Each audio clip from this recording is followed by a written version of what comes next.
Naitwa Franky. Ni kijana wa miaka 28. Maisha yangu hayakuwa rahisi hata kidogo. Nilipokuwa form 1, wazazi wangu walifariki dunia. Kuanzia siku hiyo, maisha yangu yalibadilika kabisa. Nilibaki peke yangu, nikapambana na maisha yangu kwa hali na mali. Kulikuwa na siku nalala njaa, siku nyingine sikuwa na pesa hata pa kwenda sina. Lakini sikukata tamaa, na kwa neema ya Mungu nilijikaza na hatimaye nilifanikiwa kumaliza degree yangu ya civil engineering katika chuo cha UDSS. Baada ya muda ndipo nilipokutana na mwanamke mrembo sana aliyeitwa Jessica. Nilimpenda kwa dhati. Tukaanza mahusiano, hatimaye tukafunga ndoa. Maisha yalionekana kuanza kuwa mazuri sana. Tulijaliwa kupata mtoto wa kike tuliyemuita jina la Leila. Lakini furaha hiyo haikuwa ya kudumu. Kutokana na ugumu wa maisha niliyokuwa napitia, Jessica alibadilika. Hadi kafikia siku moja ananiambia maneno ambayo sitayasahau maishani mwangu mote. Jessica alisema kama ifuatavyo: wewe huwezi kunipa maisha ya ndoto zangu, bora niondoke nikatafute mwanamume atakayenipa maisha ninayotaka. Kiukweli maisha yale yalikuwa magumu kweli, ila sikuwahi kutegemea kama kuna siku nitaachana naye, na nilitegemea nitakuwa naye kwenye shida na raha. Sikuwa tayari aondoke, kwa hiyo nilipambana kumshawishi abaki, lakini hakunisikiliza. Nilimwahidi kwamba nitabadilisha maisha yetu na maisha yetu yatakuwa maisha mazuri, ila Jessica hakunisikiliza.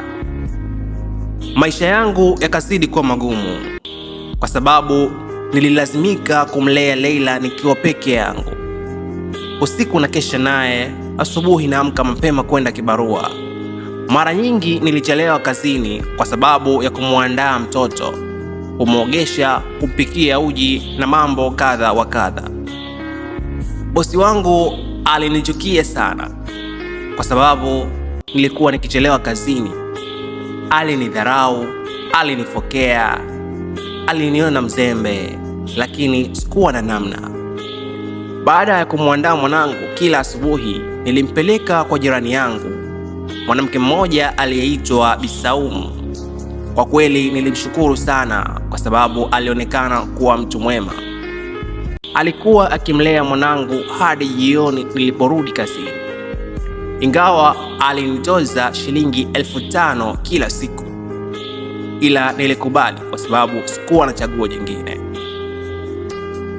Lakini siku moja nikiwa kibaruani, nilihisi mwili wangu umechoka sana. Nilikuwa na homa na sikuweza kabisa kufanya kazi yoyote.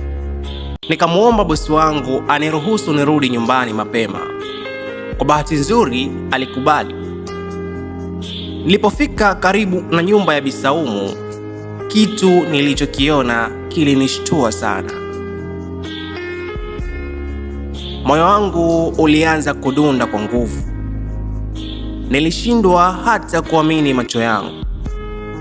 Nikajiuliza, hivi huyu mama anafanya hivi kwa mwanangu? Ina maana siku zote anafanya hivi nikiwa sipo? Nilisimama pale nikiwa nimechanganyikiwa. Mwili uliisha nguvu, machozi yakaanza kunitoka.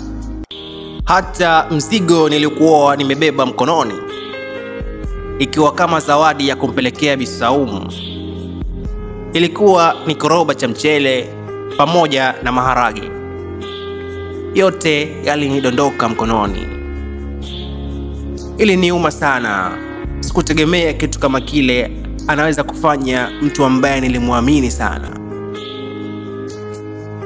Unataka kujua nini kilitokea? Je, Bisaumu alikuwa anamtendea mabaya au mema mtoto wangu? Bonyeza subscribe, like na watch comment yako hapo. Usikose episode ya pili kujua ukweli mzima. See you.